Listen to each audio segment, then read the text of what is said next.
कल असी थोड़ा जिहा देखिया कि श्वासां नाल ध्यान क्यों करना है और ध्यान नाल किस तरह साडा शरीर तंदुरुस्त होंदा है और साडे विचार किस तरह साडी ऊर्जा नूं रोक के हौली हौली साडे ऊर्जा शरीर विच रुकावटां पैदा करदे हन और असी बीमार हो जाने हैं। असी ध्यान ऊर्जा नाल उस बीमारी तो बाहर आ सकते हैं।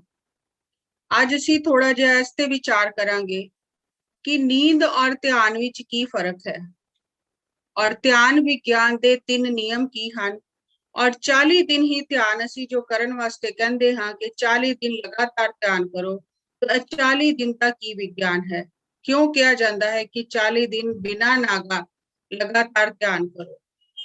असी रोज राती सौंदे हां, सानू सारियां नू नींद दा अनुभव है।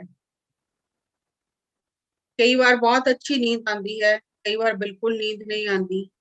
नींद विच भी सानू हर दिन अलग अलग अनुभव हुंदे हन और नींद विच असी उस ब्रह्मंडी ऊर्जा नू, उस कॉस्मिक एनर्जी नू, प्राण ऊर्जा नू असी ज्यादा मात्रा विच लैंदे हां, जिहदे करके असी अगले दिन काम करन वास्ते तैयार हो जांदे हां। लेकिन उस वेले राती बेहोशी दी हालत विच सानू कुछ भी पता नहीं चलदा, असी ऊर्जा लै रहे हां। नींद जिहड़ा है यह बेहोशी दा अनुभव है। सब कुछ हो रहा है लेकिन बेहोशी की हालत विच हो रहा है, क्योंकि नींद जिहड़ी है वो अचेतन ध्यान है। हो रहा है ध्यान अपने आप, लेकिन सानू कुछ भी पता नहीं है। ध्यान मतलब साडी जिहड़ी ऊर्जा है शरीर की, मन की, आत्मा की, श्वासां की मिलके काम कर रही है, इक्को दिशा विच चल रही है, उन्हां दी आपस विच ट्यूनिंग हो गई है, वही ध्यान है। नींद विच असीं सुपने देखदे हां। असी ते अपने बिस्तरे ते सुते हुए हैं, अखां भी बंद हन, ते देखने वाला कौन है और याद रखने वाला कौन है और कौन जा रहा है सुपनियां विच, कौन देख रहा है सुपने।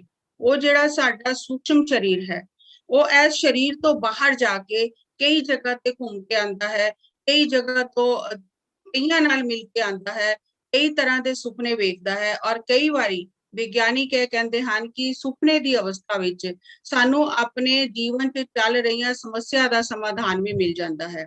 लेकिन वो भी बेहोशी की हालत विच हुंदा है और सानू कुछ चीज़ां याद रहिंदियां हन, कुछ असीं भुल जाते हैं। ज्यादातर असीं भुल ही जाते हैं क्योंकि बेहोशी की हालत है। और नींद विच सानू कोई भी पता नहीं लगता कि साडा शरीर किथे है। गहरी नींद विच सानू शरीर की कोई होश नहीं रहती।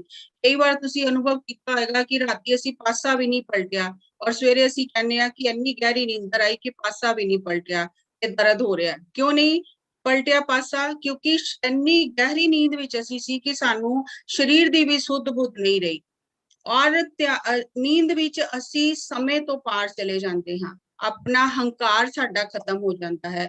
असीं स्पेस विच जगह जगह जाके असीं सुपने वेखते हाँ, असीं कई जगह ते जाते हाँ, लेकिन शरीर ते उत्ते ही है। तां यह जिहड़ा नींद है यह बेहोशी विच समय तो पार जाण दा, हंकार तो पार जाण दा और यह जिहड़ा स्पेस है, जिहड़ी जगह है, इस तो पार जाण दा अनुभव है। लेकिन बेहोशी की हालत विच अनुभव और उस वेले भी असीं विचारां तो मुक्त होंदे हां, तां ही सानू गहरी नींद आंदी है, लेकिन वो भी बेहोशी की हालत का अनुभव है। ध्यान जो है यह पूरा जागरूकता का, होश का अनुभव है। ध्यान विच भी असीं ऊर्जा लैंदे हां, पर सानू पूरी होश हवाश रहिंदी है। इस वास्ते ध्यान नू सचेतन नींद कहा गया है। तुसीं सारे इस चीज नू अनुभव करदे हो कि ध्यान विच सानू नींद जैसा लगता है कि पता नहीं मैं सौ ते नहीं गया, लेकिन असी फिर भी सानू यह महसूस हो रहा है। अगर असी सानू इस तरह लग रहा है कि मैं नींद विच हाँ, तां भी सानू महसूस हो रहा है वो जागदे हुए ऊर्जा लैण दा अनुभव है। ध्यान विच भी साडा सूक्ष्म शरीर इस शरीर तो बाहर जाता है। जिस तरह नींद विच असी सुपने वेखदे हाँ, ध्यान की अवस्था विच असी अलग अलग जगह ते जाके असी विजन देखते हाँ, दृश्य देखते हाँ, कोई अलग जगह ते जाके असी अलग तरह का ज्ञान लैके आते हाँ। ज्यों ज्यों साडी ऊर्जा वधदी है, साडा सूक्ष्म शरीर जिहड़ा है यह ब्रह्मांड दे किसी भी कोने ते जाके, किसी भी ग्रह ते जाके, किसी भी मास्टर नू मिल के अनुभव लैके आ सकता है, ज्ञान लैके आ सकता है, लेकिन वो सानू याद रहिंदा है क्योंकि वो साडा होश दे विच अनुभव हो रहा है। और ध्यान विच भी सानू अपने शरीर की चेतना का कुछ पता नहीं चलता, शरीर का पता नहीं चलता। बहुत बारी तुसीं अनुभव किया कि तुहानू अपने शरीर का भी नहीं पता चल रहा, शरीर है कि नहीं वो भी सानू पता नहीं चल रहा, लेकिन वो भी साडा पूरे होश हवाश का अनुभव है। ध्यान विच भी असी समय तो पार चले जाते हाँ, सानू हंकार भी नहीं रहिंदा, असी स्पेस तो स्थान तो भी दूर चले जाते हैं, बैठे असी इत्थे हाँ लेकिन सानू लगता असी किधरे बहुत दूर चले गए हाँ। ਜਿਹੜਾ ਧਿਆਨ ਵਿੱਚ ਅਸੀਂ ਸਮੇਂ ਤੋਂ ਪਾਰ ਚਲੇ ਜਾਂਦੇ ਹਾਂ, ਜਿਸ ਤਰ੍ਹਾਂ ਤੁਸੀਂ ਮਹਿਸੂਸ ਕਰਦੇ ਹੋ ਕਿ 1 ਘੰਟਾ ਧਿਆਨ ਕੀਤਾ, ਲੱਗਦਾ ਅਜੇ ਤੇ 5 ਮਿੰਟ ਹੀ ਹੋਏ ਨੇ, ਔਰ ਕਈ ਵਾਰੀ ਅਸੀਂ 5 ਮਿੰਟ ਧਿਆਨ ਕਰਨੇ ਆ ਤੇ ਸਾਨੂੰ ਇੰਨਾ ਔਖਾ ਲੱਗਦਾ ਬਹੁਤ ਟਾਈਮ ਹੋ ਗਿਆ ਬੈਠੇ ਹੋਇਆ। ਤੇ ਧਿਆਨ ਵਿੱਚ ਵੀ ਸਾਨੂੰ ਸਮੇਂ ਤੋਂ ਪਾਰ ਜਾਣ ਦਾ ਅਨੁਭਵ ਹੁੰਦਾ ਹੈ, ਔਰ ਧਿਆਨ ਵਿੱਚ ਵੀ ਅਸੀਂ ਵਿਚਾਰਾਂ ਤੋਂ ਮੁਕਤ ਅਵਸਥਾ ਵਿੱਚ ਪਹੁੰਚ ਜਾਂਦੇ ਹਾਂ, ਥਾਟ ਫ੍ਰੀ ਸਟੇਟ ਵਿੱਚ ਪਹੁੰਚ ਜਾਂਦੇ ਹਾਂ। ਨੀਂਦ ਔਰ ਧਿਆਨ ਵਿੱਚ ਇਹ ਫਰਕ ਹੈ ਕਿ ਨੀਂਦ ਵਿੱਚ ਜੋ ਵੀ ਹੋ ਰਿਹਾ ਹੈ ਉਹ ਬੇਹੋਸ਼ੀ ਦੀ ਹਾਲਤ ਵਿੱਚ ਹੋ ਰਿਹਾ ਹੈ, ਔਰ ਉਹੀ ਐਕਸਪੀਰੀਅੰਸ ਮੈਡੀਟੇਸ਼ਨ ਵਿੱਚ ਧਿਆਨ ਵਿੱਚ ਹੋ ਰਹੇ ਹਨ, ਲੇਕਿਨ ਪੂਰੇ ਹੋਸ਼ ਦੀ ਹਾਲਤ ਵਿੱਚ ਹੋ ਰਹੇ ਹਨ। ਅਸੀਂ ਸਾਰੀਆਂ ਚੀਜ਼ਾਂ ਨੂੰ ਮਹਿਸੂਸ ਕਰ ਰਹੇ ਹਾਂ। ਇਸ ਵਾਸਤੇ ਨੀਂਦ ਜਿਹੜੀ ਹੈ ਉਹ ਅਚੇਤਨ ਧਿਆਨ ਹੈ, ਔਰ ਧਿਆਨ ਸਹਿਜ ਨੀਂਦ ਹੈ। ਅਗਰ ਸਾਨੂੰ ਗਹਿਰੀ ਨੀਂਦ ਨਾ ਆਏ ਤਾਂ ਅਸੀਂ ਹੌਲੀ ਹੌਲੀ ਬਿਮਾਰ ਹੋ ਜਾਂਦੇ ਹਾਂ, ਔਰ ਨੀਂਦ ਵਿੱਚ ਜੋ ਸਾਨੂੰ ਊਰਜਾ ਮਿਲ ਰਹੀ ਹੈ ਉਹ ਬਹੁਤ ਘੱਟ ਮਿਲਦੀ ਹੈ, ਲੇਕਿਨ ਧਿਆਨ ਵਿੱਚ ਸਾਨੂੰ ਬਹੁਤ ਜ਼ਿਆਦਾ ਊਰਜਾ ਮਿਲਦੀ ਹੈ। 1 ਘੰਟੇ ਦਾ ਧਿਆਨ 6 ਘੰਟੇ ਦੀ ਨੀਂਦ ਨਾਲੋਂ ਜ਼ਿਆਦਾ ਊਰਜਾ ਦਿੰਦਾ ਹੈ। ਇਸ ਵਾਸਤੇ ਜਿਹੜੇ ਧਿਆਨ ਕਰਦੇ ਹਨ ਉਹ ਇਸ ਚੀਜ਼ ਨੂੰ ਅਨੁਭਵ ਕਰਦੇ ਹਨ ਕਿ ਧਿਆਨ ਕਰਨ ਨਾਲ ਉਹਨਾਂ ਦੀ ਭੁੱਖ ਘਟ ਗਈ, ਧਿਆਨ ਕਰਨ ਨਾਲ ਉਹਨਾਂ ਦੀ ਨੀਂਦ ਵੀ ਘਟ ਗਈ। ਕਿਉਂਕਿ ਊਰਜਾ ਜਿਹੜੀ ਉਹਨਾਂ ਨੇ ਨੀਂਦ ਤੋਂ ਔਰ ਖਾਣੇ ਤੋਂ ਲੈਣੀ ਸੀ ਉਹ ਉਹਨਾਂ ਨੂੰ ਧਿਆਨ ਦੀ ਮਿਲ ਗਈ, ਔਰ ਜੋ ਧਿਆਨ ਨਾਲ ਊਰਜਾ ਮਿਲ ਗਈ ਤੇ ਹੁਣ ਸਰੀਰ ਨੂੰ ਜ਼ਿਆਦਾ ਖਾਣ ਦੀ, ਜ਼ਿਆਦਾ ਸੌਣ ਦੀ ਲੋੜ ਨਹੀਂ। ਉਹ ਸਮੇਂ ਜਿਹੜਾ ਬਚਿਆ ਹੈ, ਜਿਹੜਾ ਨੀਂਦ ਘੱਟ ਆ ਰਹੀ ਹੈ, ਉਸ ਸਮੇਂ ਦਾ ਹੋਰ ਕੰਮਾਂ ਵਿੱਚ ਇਸਤੇਮਾਲ ਕਰ ਸਕਦੇ ਹਨ। ਧਿਆਨ ਵਿਗਿਆਨ ਦੇ 3 ਸਿਧਾਂਤ ਹਨ। ਕੋਈ ਵੀ ਜੋ ਧਿਆਨ ਕਰਦਾ ਹੈ ਉਹਨੂੰ ਇਹ 3 ਸਿਧਾਂਤ ਜਿਹੜੇ ਹਨ ਉਹਦੇ ਤੇ ਲਾਗੂ ਹੁੰਦੇ ਹਨ। ਇਹ ਅਲਫਾ ਤੋਂ ਓਮੇਗਾ ਤੱਕ ਜਾਣ ਦੀ ਯਾਤਰਾ ਹੈ। ਪਹਿਲਾ ਸਿਧਾਂਤ ਇਹ ਕਹਿੰਦਾ ਹੈ ਕਿ ਜਦੋਂ ਅਸੀਂ ਸਵਾਸਾਂ ਨਾਲ ਇੱਕ ਹੁੰਦੇ ਹਾਂ ਤੇ ਮਨ ਹੌਲੀ ਹੌਲੀ ਥੋੜਾ ਵਿਚਾਰਾਂ ਤੋਂ ਖਾਲੀ ਹੋ ਜਾਂਦਾ ਹੈ। ਮਨ ਬਿਲਕੁਲ ਵਿਚਾਰਾਂ ਤੋਂ ਖਾਲੀ ਨਹੀਂ ਹੁੰਦਾ, ਵਿਚਾਰ ਹੌਲੀ ਹੌਲੀ ਘਟਦੇ ਜਾਂਦੇ ਹਨ, ਔਰ ਜਿਉਂ-ਜਿਉਂ ਵਿਚਾਰ ਘਟਦੇ ਹਨ ਤੇ ਦੂਜਾ ਸਿਧਾਂਤ ਲਾਗੂ ਹੁੰਦਾ ਹੈ। ਦੂਜਾ ਸਿਧਾਂਤ ਕਹਿੰਦਾ ਹੈ ਜਦੋਂ ਮਨ ਥੋੜਾ ਵਿਚਾਰਾਂ ਤੋਂ ਖਾਲੀ ਹੁੰਦਾ ਹੈ ਤਾਂ ਬ੍ਰਹਿਮੰਡ ਦੀ ਊਰਜਾ, ਬ੍ਰਹਿਮੰਡੀ ਊਰਜਾ, ਕਾਸਮਿਕ એનર્ਜੀ, ਲਾਈਫ ਫੋਰਸ, ਪ੍ਰਾਣ ਊਰਜਾ ਸਾਡੇ ਸਰੀਰ ਵਿੱਚ ਪ੍ਰਵੇਸ਼ ਕਰਦੀ ਹੈ।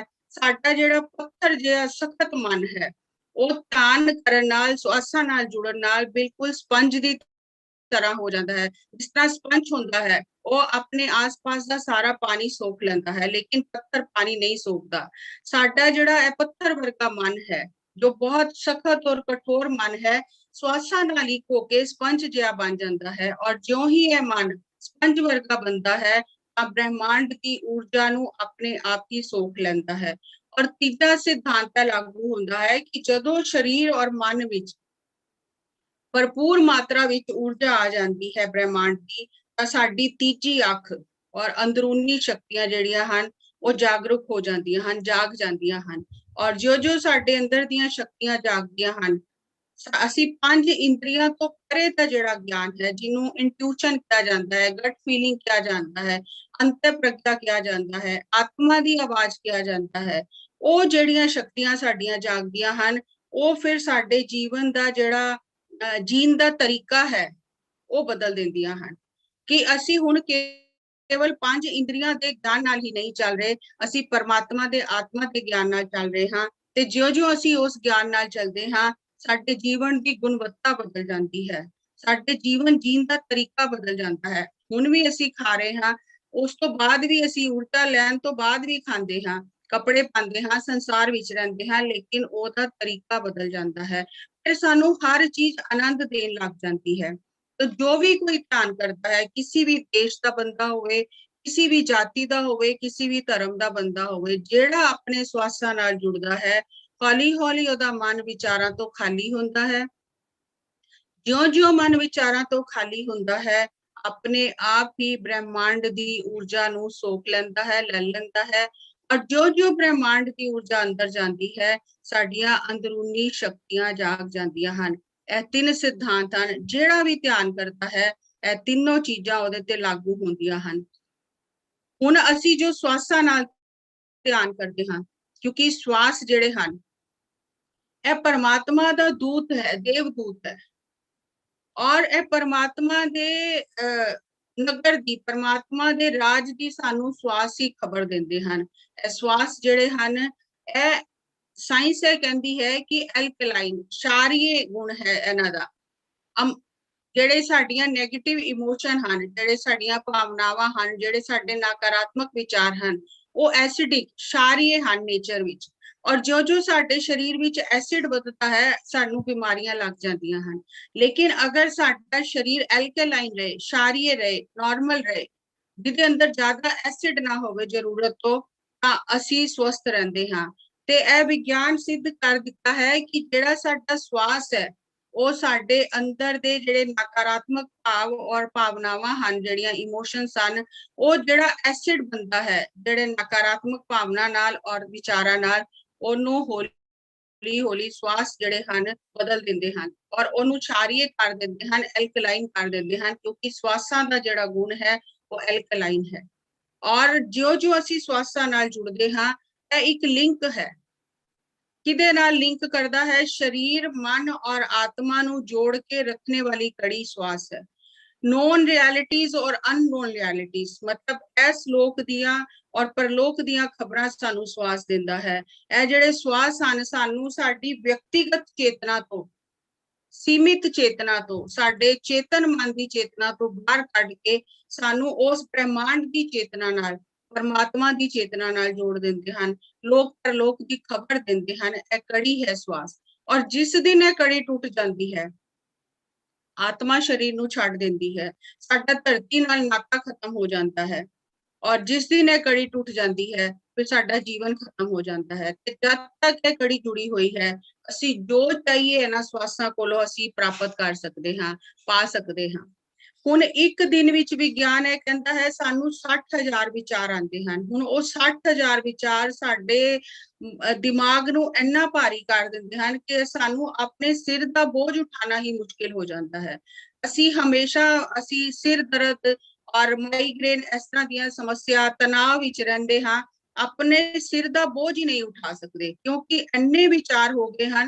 सानू समझ ही नहीं आ रही है कि हुण असी इन्हां विचारां चों बाहर किस तरह निकलीए। ਇਹ ਇੱਕ ਤਰ੍ਹਾਂ ਦਾ ਦਿਮਾਗੀ ਧੁੰਦ ਹੈ, ਮਾਨਸਿਕ ਧੁੰਦ ਹੈ ਵਿਚਾਰ। ਜਿਹੜੇ ਸਾਡੇ 60,000 ਵਿਚਾਰ ਹਨ, ਇਹ ਸਾਰੇ ਸਾਡੇ ਵਾਸਤੇ ਜ਼ਰੂਰੀ ਨਹੀਂ ਹਨ। 99% ਵਿਚਾਰ ਜਾਂ ਤਾਂ ਭੂਤਕਾਲ ਦੇ ਹਨ ਜਾਂ ਭਵਿੱਖ ਦੇ ਹਨ। ਇਸ ਵਰਤਮਾਨ ਪਲ ਦੇ ਸਾਨੂੰ ਵਿਚਾਰ ਬਹੁਤ ਘੱਟ ਆਉਂਦੇ ਹਨ। ਸਾਡਾ ਮਨ ਜਾਂ ਤੇ ਭੂਤਕਾਲ ਵਿੱਚ ਰਹਿੰਦਾ ਹੈ ਜਾਂ ਭਵਿੱਖ ਕਾਲ ਵਿੱਚ ਚਲਾ ਜਾਂਦਾ ਹੈ ਕਿ ਇਹ ਨਾ ਹੋ ਜਾਏ, ਇਹ ਨਾ ਹੋ ਜਾਏ, ਜਾਂ ਪਿੱਛੇ ਇਹ ਹੋਇਆ ਉਹਨਾਂ ਯਾਦਾਂ ਵਿੱਚ ਰਹਿੰਦਾ ਹੈ। ਇਹ ਜਿਹੜੀਆਂ ਯਾਦਾਂ ਹਨ, चिंता है, डर है, ਇਹ ਸਾਡੇ ਮਨ ਤੇ ਦਿਮਾਗ ਤੇ ਇੱਕ ਧੁੰਦ ਜਿਹੜੀ ਹੈ ਉਹ ਬਣਾ ਦਿੰਦੀਆਂ ਹਨ। ਔਰ ਧੁੰਦ ਵਿੱਚ ਕੁਝ ਵੀ ਦਿਖਾਈ ਨਹੀਂ ਦਿੰਦਾ, ਸਾਹਮਣੇ ਪਈ ਹੋਈ ਚੀਜ਼ ਵੀ ਧੁੰਦ ਵਿੱਚ ਦਿਖਾਈ ਨਹੀਂ ਦਿੰਦੀ। ਜਿਉਂ-ਜਿਉਂ ਅਸੀਂ ਸਵਾਸਾਂ ਨਾਲ ਇੱਕ ਹੁੰਦੇ ਹਾਂ, ਇਹ ਸਾਡੀ ਜਿਹੜੀ ਮੈਂਟਲ ਫੌਗ ਹੈ, ਇਹ ਦਿਮਾਗੀ ਜਿਹੜੀ ਸਾਡੀ ਧੁੰਦ ਹੈ, ਜਿਹੜਾ ਸਾਡੇ ਮਨ ਤੇ ਵਿਚਾਰਾਂ ਦਾ ਪਰਦਾ ਪੈ ਗਿਆ ਹੈ, ਹੌਲੀ ਹੌਲੀ ਇਹ ਹਟ ਜਾਂਦਾ ਹੈ। ਕਿਉਂਕਿ ਜੋ ਸੂਰਜ ਨਿਕਲਦਾ ਹੈ ਧੁੰਦ ਆਪੇ ਹੀ ਹਟ ਜਾਂਦੀ ਹੈ। ਜਿਸ ਵੇਲੇ ਅਸੀਂ ਸਵਾਸਾਂ ਨਾਲ ਇੱਕ ਹੁੰਦੇ ਹਾਂ, ਧਿਆਨ ਰੂਪੀ ਸੂਰਜ ਸਾਨੂੰ ਪ੍ਰਕਾਸ਼ ਦਿੰਦਾ ਹੈ, ਸਵਾਸਾਂ ਤੋਂ ਸਾਨੂੰ ਪ੍ਰਕਾਸ਼ ਮਿਲਦਾ ਹੈ। ਉਹ ਸਾਡੇ ਵਿਚਾਰਾਂ ਦੀ ਧੁੰਦ ਆਪੇ ਹੀ ਘਟ ਜਾਂਦੀ ਹੈ, ਸਾਨੂੰ ਵਿਚਾਰਾਂ ਵਿੱਚ ਸਪਸ਼ਟਤਾ ਆਉਣ ਲੱਗ ਜਾਂਦੀ ਹੈ, ਸਭ ਕੁਝ ਸਾਫ਼-ਸਾਫ਼ ਦਿਖਾਈ ਦੇਣ ਲੱਗ ਜਾਂਦਾ ਹੈ। ਹੁਣ 60,000 ਵਿਚਾਰਾਂ ਚੋਂ ਕਿਹੜਾ ਵਿਚਾਰ ਪੂਰਾ ਹੋਏਗਾ ਸਾਨੂੰ ਪਤਾ ਹੀ ਨਹੀਂ। ਲੇਕਿਨ ਜੋ ਵਿਚਾਰ ਘਟਦੇ ਹਨ ਤੇ ਜਿਹੜੇ ਵਿਚਾਰ ਸਹੀ ਲੋਕ ਕਲਿਆਣ ਦੇ ਹਨ ਜਾਂ ਸਾਡੇ ਖੁਦ ਦੇ ਕਲਿਆਣ ਦੇ ਹਨ, ਜਿਹੜੇ ਸਾਨੂੰ ਜ਼ਰੂਰੀ ਹਨ ਆਪਣੇ ਦਿਨ ਦਾ ਜੀਵਨ ਜੀਣ ਲਈ, ਬਸ ਉਹੀ ਵਿਚਾਰ ਸਾਨੂੰ ਆਉਂਦੇ ਹਨ। ਔਰ ਉਹਨਾਂ ਵਿਚਾਰਾਂ ਨੂੰ ਜਦ ਪੂਰੀ ਊਰਜਾ ਮਿਲਦੀ ਹੈ ਤਾਂ ਉਹ ਉਸੇ ਵੇਲੇ ਪੂਰੇ ਹੋਣ ਲੱਗ ਜਾਂਦੇ ਹਨ। ਫਿਰ ਅਸੀਂ ਜੋ ਸੋਚਦੇ ਹਾਂ ਉਹ ਪੂਰਾ ਹੋਣ ਲੱਗ ਜਾਂਦਾ ਹੈ। ਤੇ ਅਸੀਂ ਧਿਆਨ ਕਰਕੇ ਸਵਾਸਾਂ ਨਾਲ ਇੱਕ ਹੋ ਕੇ ਇਹ ਜਿਹੜੀ ਮਾਨਸਿਕ ਧੁੰਦ ਹੈ ਸਾਡੇ ਚਾਰੋਂ ओर ਉਹਨੂੰ ਹਟਾਣਾ ਹੈ। ਔਰ ਇਹ ਜਿਹੜੀ ਧਿਆਨ ਦੀ ਊਰਜਾ ਹੈ ਉਹੀ ਇਸ ਧੁੰਦ ਨੂੰ ਹਟਾ ਸਕਦੀ ਹੈ।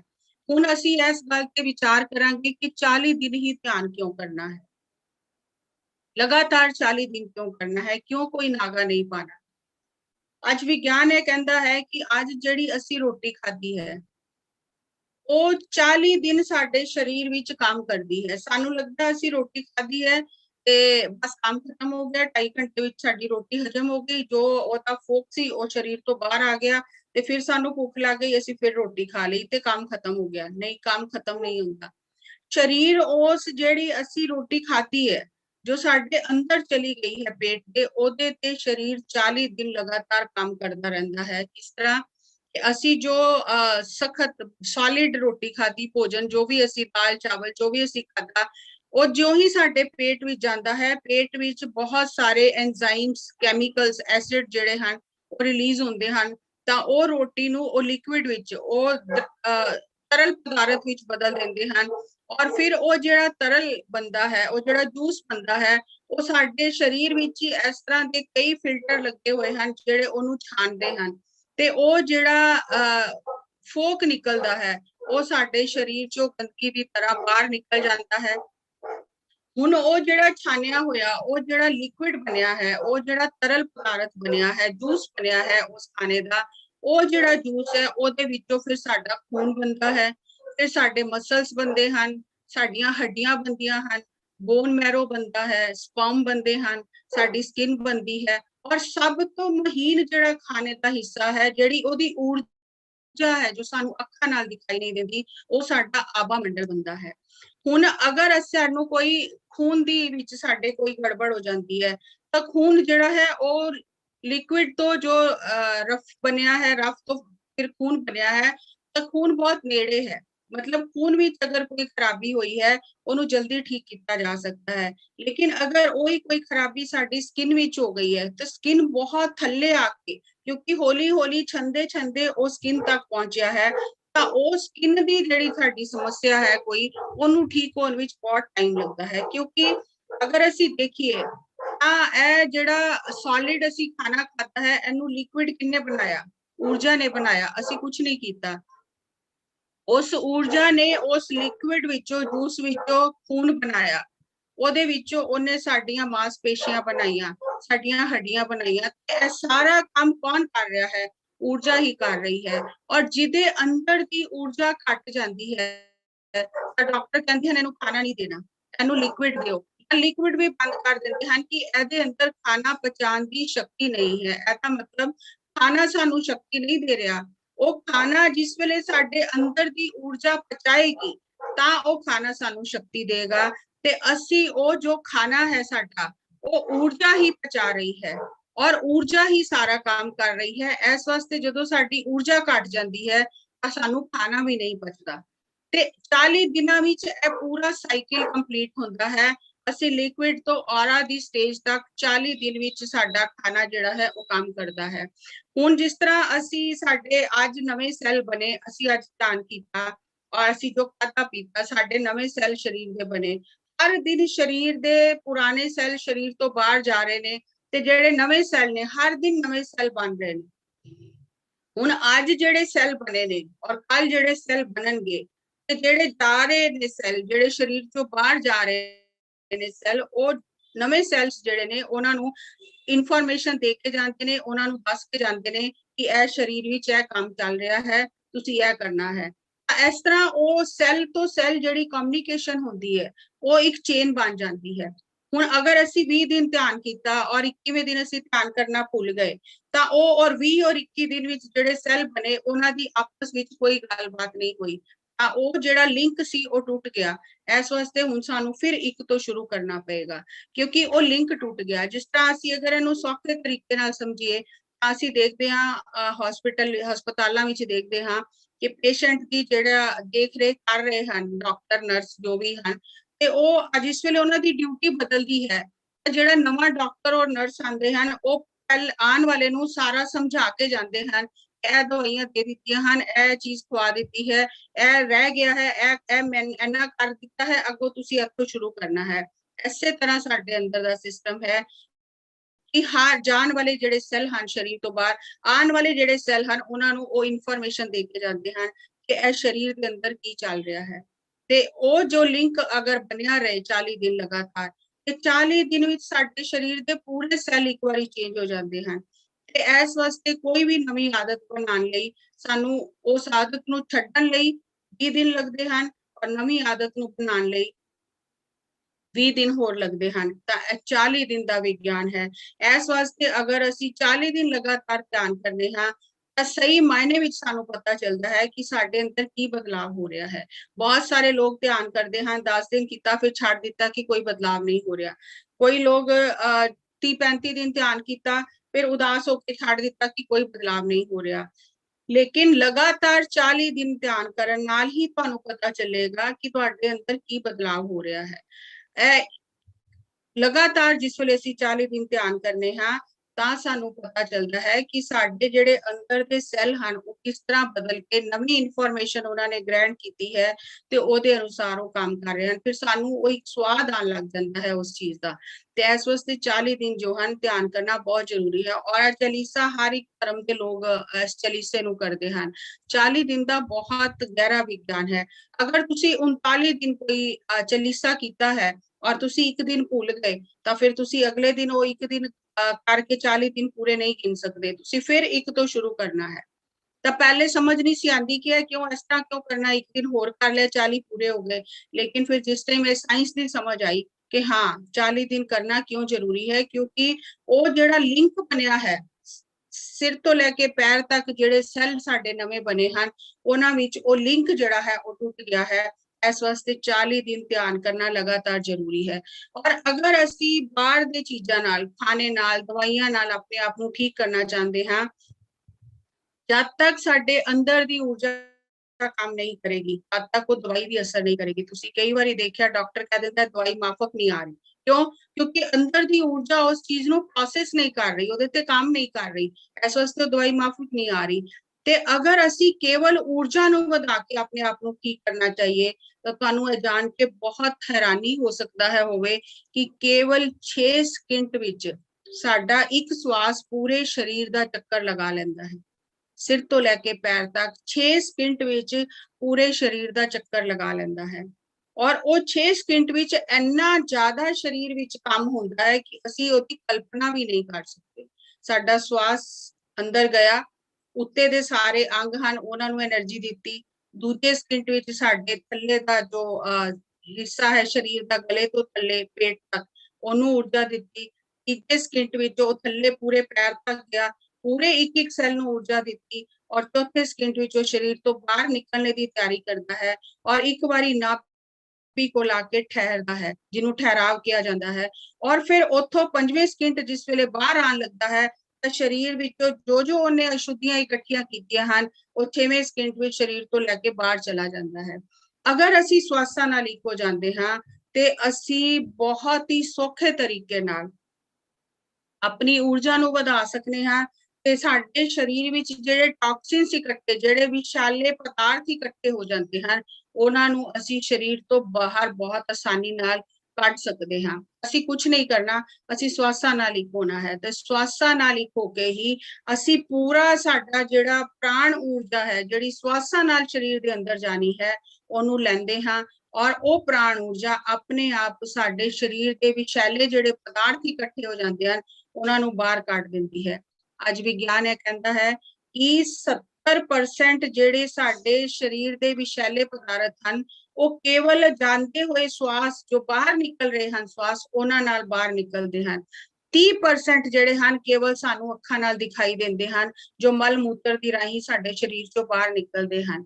ਤੇ ਅਗਰ ਕੋਈ ਬੰਦਾ ਵਿਚਾਰਾਂ ਵਿੱਚ ਇੰਨਾ ਜ਼ਿਆਦਾ ਉਲਝਿਆ ਹੈ, ਚਿੰਤਾ ਵਿੱਚ ਉਲਝਿਆ ਹੈ, ਉਹ ਪੂਰੀ ਤਰ੍ਹਾਂ ਸਵਾਸਾਂ ਨਾਲ ਪ੍ਰਾਣ ਊਰਜਾ ਲੈ ਹੀ ਨਹੀਂ ਰਿਹਾ ਤੇ ਮਤਲਬ ਉਹਦੇ ਅੰਦਰ प्राण ऊर्जा नहीं जा रही और जब प्राण ऊर्जा पूरी तरह अंदर नहीं जा रही, एक एक सेल ਨੂੰ ਊਰਜਾ नहीं मिल रही ਤਾਂ ਉਹ ਜੋ ਸਵਾਸ ਬਾਹਰ ਆ ਰਿਹਾ ਹੈ ਉਹ ਵੀ ਪੂਰੀ ਤਰ੍ਹਾਂ ਬਾਹਰ ਨਹੀਂ ਆਏਗਾ ਔਰ ਜਿਹੜੇ ਵਿਸ਼ੈਲੇ ਪਦਾਰਥ ਸਾਡੇ ਸਰੀਰ ਦੇ ਬਾਹਰ ਨਿਕਲਨੇ ਸੀ ਉਹ ਵੀ ਬਾਹਰ ਨਹੀਂ ਨਿਕਲਣਗੇ ਤਾਂ ਅਸੀਂ ਹੌਲੀ ਹੌਲੀ ਬਿਮਾਰ ਹੋ ਜਾਵਾਂਗੇ। ਇਸ ਵਾਸਤੇ ਜਿਸ ਵੇਲੇ ਅਸੀਂ ਸਵਾਸਾਂ ਨਾਲ ਇੱਕ ਹੁੰਦੇ ਹਾਂ ਜੋ ਜੋ ਊਰਜਾ ਅੰਦਰ ਜਾਂਦੀ ਹੈ ਔਰ ਜੋ ਜੋ ਸਾਡੇ ਅੰਦਰ ਦੀਆਂ ਅਸ਼ੁੱਧੀਆਂ ਸਹੀ ਤਰੀਕੇ ਨਾਲ ਬਾਹਰ ਆਉਂਦੀਆਂ ਹਨ ਜੋ ਸਾਨੂੰ ਦਿਖਾਈ ਵੀ ਨਹੀਂ ਦਿੰਦੀਆਂ ਹਨ ਤਾਂ ਅਸੀਂ ਆਪਣੇ ਆਪ ਠੀਕ ਹੋ ਜਾਂਦੇ ਹਾਂ। ਤੇ ਅਗਰ ਅਸੀਂ ਊਰਜਾ ਵਧਾ ਕੇ ਖੁਦ ਨੂੰ ਠੀਕ ਕਰਨਾ ਚਾਹੀਏ ਤਾਂ ਬਹੁਤ ਥੋੜੇ ਸਮੇਂ ਵਿੱਚ ਅਸੀਂ ਖੁਦ ਨੂੰ ਠੀਕ ਕਰ ਸਕਨੇ ਹਾਂ। ਕਿ ਅਸੀਂ ਕਲਪਨਾ ਕਰ ਸਕਨੇ ਹਾਂ ਕਿ ਬਿਨਾਂ ਖਾਦਾ ਪੀਤੇ, ਬਿਨਾਂ ਰੋਟੀ ਪਾਣੀ ਖਾਦੇ ਕੋਈ ਬੰਦਾ ਜਿੰਦਾ ਰਹਿ ਸਕਦਾ ਹੈ ਤਾਂ ਜ਼ਰੂਰ ਰਹਿ ਸਕਦਾ ਹੈ। ਜਿੰਨੇ ਵੀ ਸਾਡੇ ਯੋਗੀ ਹੋਏ ਹਨ ਉਹ ਸਾਰੇ ਬਿਨਾਂ ਖਾਦੇ ਪੀਤੇ ਸਾਲੋं ਸਾਲ ਤਪੱਸਿਆ ਕਰਕੇ ਆਪਣੇ ਆਪ ਨੂੰ ਊਰਜਾ ਦੇ ਕੇ ਆਪਣੇ ਆਪ ਨੂੰ ਤੰਦਰੁਸਤ ਰੱਖਦੇ ਸਨ और उन्होंने खान पीन की कोई जरूरत नहीं सी होंदी। और यह कोई कल्पना की गल नहीं है कि यह केवल ग्रंथां विच लिखिया होया है। इस वास्ते असीं मनना है अज दे समय ते एक ऐसी महिला है, ऐसा एक योगी है जिन्हों जैशमुहीन किया जाता है, आस्ट्रेलिया विच हन, जो प्राण ऊर्जा ते अज भी रह रहे हैं। पिछले 25 सालों तो उन्होंने कुछ नहीं खाधा, कुछ नहीं पीता, केवल प्राण ऊर्जा ते रह रहे हैं। दादी भी हैं, नानी भी हैं, वर्ल्ड पीस एम्बेसी दे और संस्थापक हैं, जगह जगह जाके लोगों को सिखाते हैं कि असीं खान वास्ते जिंदा नहीं हाँ, असीं प्राण ऊर्जा नाल जिंदा हाँ। असीं अगर सानू सही मात्रा विच प्राण ऊर्जा लैनी आ गई तो सानू कुछ भी बाहर दी चीज़ां दी लोड़ नहीं। और अज दी तारीख विच उन्होंने 11,000 तो ज्यादा बंदियां नू यह चीज सिखाई है जेड़े केवल प्राण ऊर्जा ते रह रहे हैं। कोई कल्पना की गल नहीं है। उन्होंने भारत विच आके यह तकनीक सीखी योगियां कोलों और उन्होंने अपने आप पे इंप्लीमेंट किया और उस स्थिति नू प्राप्त किया कि बिना खाते पीते भी बंदा रह सकता है प्राण ऊर्जा ते। खाने वास्ते असी जिंदा नहीं हाँ, असी प्राण ऊर्जा नाल जिंदा हाँ। अगर असी कहिए कि खाने नाल जिंदा हाँ तो जेड़े बीमार हैं उन्होंने तो ज्यादा देना चाहिए खाना, पर डॉक्टर कहता उन्होंने खाना नहीं देना क्योंकि वो पच नहीं रहा। कहना मतलब कोई तो अंदर ऊर्जा है जो काम कर रही है। जब तक वो ऊर्जा काम नहीं करेगी बाहर दी कोई भी चीज साडी मदद नहीं करेगी। अगर असी कहिए कि असी खाली ऑक्सीजन दे नाल चल रहे हाँ, ऐसे भी लोग हैं जिन्होंने ऑक्सीजन बाहरों दिती जा रही है, फिर वो क्यों नहीं दौड़ रहे? क्योंकि खाली सानू प्राणा नाल ऊर्जा ही ऑक्सीजन ही नहीं मिलती। जेड़ा सूक्ष्म हिस्सा है, जेड़ी प्राण ऊर्जा है, वो सानू श्वासां नाल मिलती है और ओही साडे जीवन का आधार है। और प्राण ऊर्जा घट जाती है ਤਾਂ ਅਸੀਂ बीमार हो जाते हैं और श्वासां नाल ही होके ਅਸੀਂ उस प्राण ऊर्जा ਨੂੰ ਵਧਾ ਸਕਦੇ ਹਾਂ। ਇਹ अपने आप ही ਇਹ प्राण ऊर्जा साडे शरीर ਨੂੰ ठीक कर देती है, स्वस्थ कर देती है, तंदुरुस्त कर देती है। क्योंकि जिन्ने भी ऊर्जा ਦੇ ਰਾਹ ਵਿੱਚ ਰੁਕਾਵਟਾਂ ਆਈਆਂ ਹਨ ਉਹ ਸਾਰੀਆਂ दूर हो ਜਾਂਦੀਆਂ ਹਨ। और ਇਹ प्राण ऊर्जा जानती है कि साडे ऊर्जा शरीर विच कित्थे रुकावट आई है और कित्थे जाना है। सानू प्राण ऊर्जा नू कोई भी दसन की लोड़ नहीं कि मेरे इत्थे दर्द है या मेरे इत्थे जाना है, नहीं। प्राण ऊर्जा अपने आप उस जगह ते जाके काम करती है और उत्थों दी एनर्जी नू ठीक करती है और असी बीमारी तो बाहर आ जाते हैं। और ज्यों-ज्यों असी प्राण ऊर्जा नू महसूस करते हैं, साडे विचारां विच इह स्पष्टता आउण लग जाती है कि सच की है और झूठ की है। सानू यह पता लगन लग जाता है सच की है, आत्मा सच है और शरीर असत है, अस्थाई है, आत्मा स्थाई है। जो जो असी प्राण ऊर्जा नू महसूस करते हैं, सानू इस सच और झूठ दा स्थाई और अस्थाई की है संसार विच एदा ज्ञान होने लग जाता है। और असी फिर असत तो जेड़ियां चीज़ां इनपरमानेंट हन उन्हां तो साडा मोह घटदा जाता है। साडे अंदर विवेक उत्पन्न होता है, विवेक जागता है कि असी सही समय पे सही की फैसला लेना है। जो जो असी प्राण ऊर्जा नू ग्रहण करते हैं, सानू विवेक बुद्धि मिलती है और विवेक बुद्धि नू हंस दे समान बुद्धि किया गया है, जो जानता है मैं की लेना है और की नहीं लेना है। और जो जो असी प्राण ऊर्जा नू लैंदे हां, ਇਹ ਸਾਡੇ ਵਿਚਾਰਾਂ ਵਿੱਚ शुद्धता लेके आती है, स्पष्टता लेके आती है, पवित्रता लेके आती है। इस तरह ही है कि असी अपने दिमाग दी, अपने मन की सफाई कर रहे हैं। और यह सफाई असी कोई ऐसा तरीका नहीं है कि असी जिस तरह अपने घर की या अपने भौतिक शरीर की सफाई करते हैं उस तरह सफाई करनी है। यह सफाई प्राण ऊर्जा नाल होनी है। जो जो प्राण ऊर्जा अंदर जाएगी त्यों त्यों अपने आप ही साडे मन दे विचार जिहड़े हन वो ठीक होंदे जाणगे। अज असी कहने हां सैनिटाइज करो, हर चीज नू सैनिटाइज करो, पर सब तो ज्यादा किनू सैनिटाइज करन दी जरूरत है? सब तो ज्यादा इनू सैनिटाइज करन दी जरूरत है कि मन साडा जिहड़ा है वो सही सोच विच रहे। और जो जो मन सही सोच विच रहेगा अपने आप साडा आभा मंडल स्ट्रांग होएगा, साडी इम्यूनिटी स्ट्रांग होएगी और कोई भी बाहर दा वायरस साडे ते अटैक नहीं कर सकेगा, प्रभाव नहीं पा सकेगा। आज कल भी असी ऊर्जा दे बारे च जानिया, आज भी असी ऊर्जा दे बारे च जानिया। आज दा तुहाडा टेक होम जो प्रिंसिपल पूरी जिंदगी साडे नाल काम करदा है, वो प्रिंसिपल आज असी सीखांगे। Where the attention goes energy flows and we create that experience. यानी जिस पासे मेरा ध्यान जाता है उस पासे मेरी ऊर्जा चली जाती है और ਉਹੀ ਅਨੁਭਵ ਮੇਰੀ ਜ਼ਿੰਦਗੀ ਵਿੱਚ ਹੋਣ ਲੱਗ ਜਾਂਦੇ ਹਨ। ਜਿਸ ਤਰ੍ਹਾਂ ਤੁਸੀਂ ਦੇਖ ਰਹੇ ਹੋ ਕਿ 5 ਪੌਦੇ ਹਨ। ਇੱਕ ਤੇ ਲਿਖਿਆ ਹੈ ਐਂਜ਼ਾਇਟੀ, ਬੇਚੈਨੀ, ਗਿਲਟ, पश्चाताप, सेल्फ डाउट, अपने आप से शंका करते रहना, बड़ी चिंता करते रहना। और एक पे लिखा है प्यार। ਹੁਣ ਤੁਸੀਂ ਕਿਸ ਪੌਦੇ ਨੂੰ ਪਾਣੀ ਦਿਓਗੇ, ਕਿਸ ਪੌਦੇ ਦੀ ਪਰਵਰਿਸ਼ ਕਰੋਗੇ, ਉਹੀ ਪੌਦਾ ਵੱਡਾ ਹੋਏਗਾ। ਤੇ ਅਸੀਂ ਹਰ ਦਿਨ ਇਸ ਵਕਤ ਸਾਡਾ ਮਨ ਨਕਾਰਾਤਮਕ ਵਿਚਾਰਾਂ ਵਿੱਚ ਜਾਏ, ਨਕਾਰਾਤਮਕ ਸੋਚ ਵਿੱਚ ਜਾਏ, ਨਕਾਰਾਤਮਕ ਬੰਦਿਆਂ ਦੇ ਨਾਲ ਖੜਾ ਹੋ ਕੇ ਗੱਲਾਂ ਕਰੇ, ਗੱਪਸ਼ਪ ਕਰੇ, ਉਸੇ ਵੇਲੇ ਸਾਨੂੰ ਚੈੱਕ ਕਰਨ ਦੀ ਲੋੜ ਹੈ ਮੇਰਾ ਅਟੈਂਸ਼ਨ ਕਿੱਧਰ ਹੈ, मेरी एनर्जी किधर है। क्योंकि जिधर मेरी अटेंशन और एनर्जी है वही चीज मेरी जिंदगी च होने लग जाएगी। अगर मेरा ध्यान और मेरी ऊर्जा गलत चीजां ते गलत जगह ते लगी हुई है तो मेरी जिंदगी विच गलत ही होंदा रहेगा। एक ऐसा प्रिंसिपल है जेड़ा सारी जिंदगी अगर असी देखिए तो साडी जिंदगी इस सिद्धांत ते ही टिकी हुई है कि मेरा ध्यान किधर है, मेरी ऊर्जा किधर है, और वही मेरे जीवन विच हो रहा है। तो मैं अपना ध्यान अपनी ऊर्जा गलत जगह तो हटा के सही पासे लगानी है। और ਉਹਦੇ ਵਿੱਚ ਇਹ ਧਿਆਨ ਹੀ ਸਾਡੀ ਮਦਦ ਕਰਦਾ ਹੈ ਕਿ ਅਸੀਂ ਆਪਣੇ ਨਕਾਰਾਤਮਕ ਵਿਚਾਰਾਂ ਤੋਂ, ਨਕਾਰਾਤਮਕ ਭਾਵਨਾਵਾਂ ਤੋਂ, ਨਕਾਰਾਤਮਕ ਸੋਚ ਤੋਂ, ਔਰ ਜਿਹੜੇ ਅਸੀਂ ਨਕਾਰਾਤਮਕ ਸ਼ਬਦ ਬੋਲਦੇ ਹਾਂ ਕਿ ਮੇਰੇ ਨਾਲ ਤੇ ਇੰਜ ਹੀ ਹੁੰਦਾ ਹੈ, ਮੈਂ ਤੇ ਬਿਮਾਰ ਹਾਂ, ਮੈਂ ਤੇ ਬਹੁਤ ਤਕਲੀਫ ਵਿੱਚ ਹਾਂ, ਉਹ ਤੋਂ ਹਟਾ ਕੇ ਅਸੀਂ ਆਪਣਾ ਧਿਆਨ ਮਿਰੈਕਲਸ, ਪੋਜ਼ਿਟਿਵ ਵੀ ਨਹੀਂ, ਮਿਰੈਕਲਸ ਚਮਤਕਾਰੀ ਸੋਚ ਵੱਲ ਲੈ ਕੇ ਜਾਈਏ ਕਿ ਮੈਨੂੰ ਜੀਵਨ ਵਿੱਚ ਕੀ ਚਾਹੀਦਾ ਹੈ, मैं उस पासे ध्यान करा। मैनू की नहीं चाहिए उस पासे अपना ध्यान और ऊर्जा ना लगावा।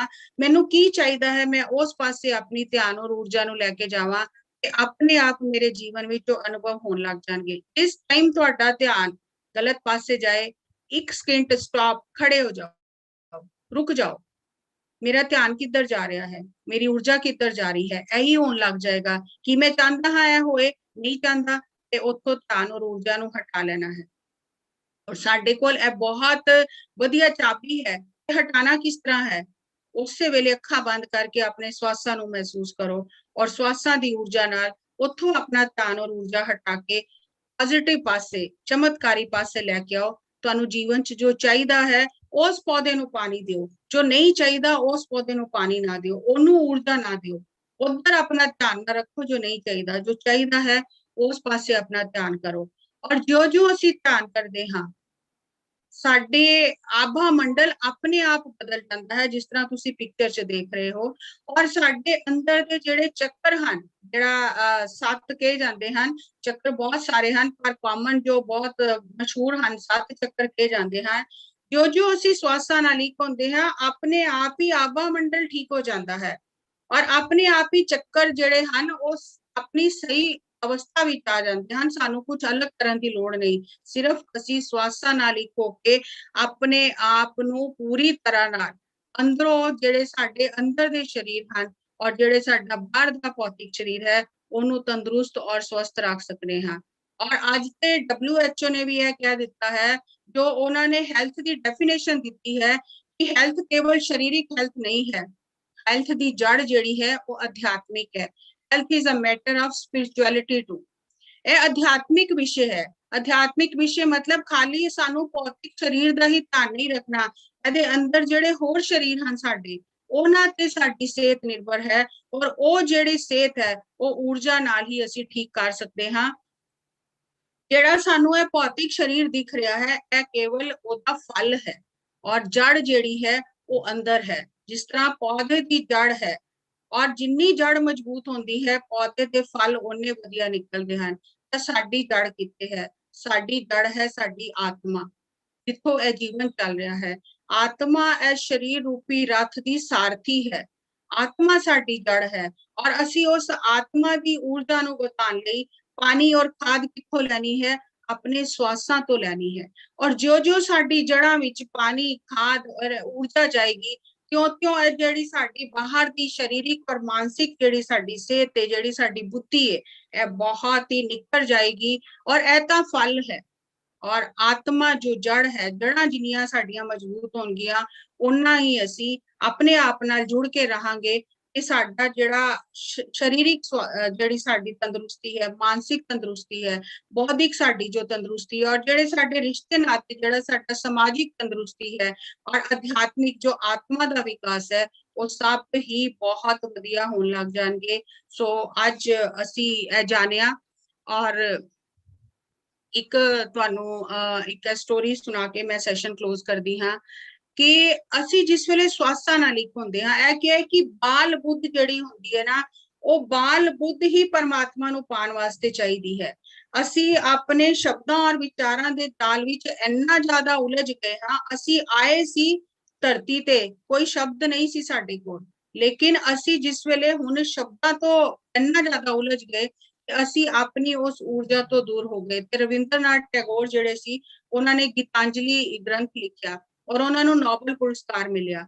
ਤੇ ਉਹ ਜਿਸ ਵੇਲੇ ਜਾ ਰਹੇ ਸੀ, ਸਮੁੰਦਰ ਦੇ ਕਿਨਾਰੇ ਟਹਿਲ ਰਹੇ ਸੀ, ਤਾਂ ਉਹਨਾਂ ਨੂੰ ਇੱਕ ਬੱਚਾ ਦਿਖਾਈ ਦਿੱਤਾ ਔਰ ਉਹ ਬੱਚਾ ਰੋ ਰਿਹਾ ਸੀ। ਉਹਨਾਂ ਨੇ ਉਸ ਬੱਚੇ ਨੂੰ ਪੁੱਛਿਆ ਕਿ ਤੂੰ ਕਿਉਂ ਰੋ ਰਿਹਾ ਹੈ? ਤਾਂ ਉਸ ਬੱਚੇ ਨੇ ਕਿਹਾ ਕਿ ਮੈਂ ਆਪਣੀ ਇਸ ਚਮਚ ਵਿੱਚ ਸਮੁੰਦਰ ਨੂੰ ਭਰਨਾ ਚਾਹੁੰਦਾ ਹਾਂ, ਤੇ ਇਹ ਜਿਹੜਾ ਸਮੁੰਦਰ ਹੈ ਮੇਰੀ ਚਮਚ ਵਿੱਚ ਆ ਨਹੀਂ ਰਿਹਾ, ਮੈਂ ਇਸ ਕਰਕੇ ਰੋ ਰਿਹਾ ਹਾਂ। ਹੁਣ ਉਹ ਤੇ ਬਹੁਤ ਗਿਆਨਵਾਨ ਗਿਆਨੀ ਸਨ, ਔਰ ਬੱਚਾ ਤੇ ਬਾਲ ਬੁੱਧੀ ਹੈ, ਲੇਕਿਨ ਬੱਚਿਆਂ ਨੂੰ ਸਹਿਜ ਗਿਆਨ ਹੈ। ਉਹ ਸਹਿਜ ਗਿਆਨ ਕਿੱਥੋਂ ਮਿਲਦਾ ਹੈ? ਉਹ ਪਰਮਾਤਮਾ ਤੋਂ ਮਿਲਦਾ ਹੈ, ਉਹ ਸਵਾਸਾਂ ਦੀ ਊਰਜਾ ਨਾਲ ਮਿਲਦਾ ਹੈ, ਕਿਉਂਕਿ ਬੱਚਿਆਂ ਕੋਲ ਕੋਈ ਭੂਤਕਾਲ ਨਹੀਂ ਹੈ, ਕੋਈ ਭਵਿੱਖ ਨਹੀਂ ਹੈ, ਤਾਂ ਉਹ ਬੱਚੇ ਨੂੰ ਸਹਿਜ ਗਿਆਨ ਹੁੰਦਾ ਹੈ। ਤਾਂ ਉਹਨਾਂ ਨੇ ਬੱਚੇ ਨੂੰ ਕਿਹਾ ਕਿ ਭਈ ਇਹ ਚਮਚ ਵਿੱਚ ਤਾਂ ਸਮੁੰਦਰ ਨਹੀਂ ਆ ਸਕਦਾ, ਕਿਉਂਕਿ ਚਮਚ ਤਾਂ ਬਹੁਤ ਛੋਟੀ ਹੈ, ਸਮੁੰਦਰ ਤਾਂ ਵਿਸ਼ਾਲ ਹੈ, ਤਾਂ ਤੇਰੀ ਚਮਚ ਵਿੱਚ ਤਾਂ ਸਮੁੰਦਰ ਨਹੀਂ ਆ ਸਕਦਾ, ਇਸ ਵਾਸਤੇ ਤੂੰ ਨਾ ਰੋ। ਉਸ ਬੱਚੇ ਨੇ ਇੱਕਦਮ ਹੀ ਚਮਚ ਵਗਾ ਕੇ ਸਮੁੰਦਰ ਵਿੱਚ ਮਾਰ ਸੁੱਟ ਦਿੱਤੀ ਔਰ ਹੱਸਣ ਲੱਗ ਗਿਆ। ਤਾਂ ਰਵਿੰਦਰਨਾਥ ਟੈਗੋਰ ਜਿਹੜੇ ਸੀ, ਉਹਨਾਂ ਨੂੰ ਸਮਝ ਨਹੀਂ ਆਈ। ਉਹਨਾਂ ਨੇ ਉਸ ਬੱਚੇ ਨੂੰ ਪੁੱਛਿਆ, ਹੈ ਤੂੰ ਕੀ ਕੀਤਾ?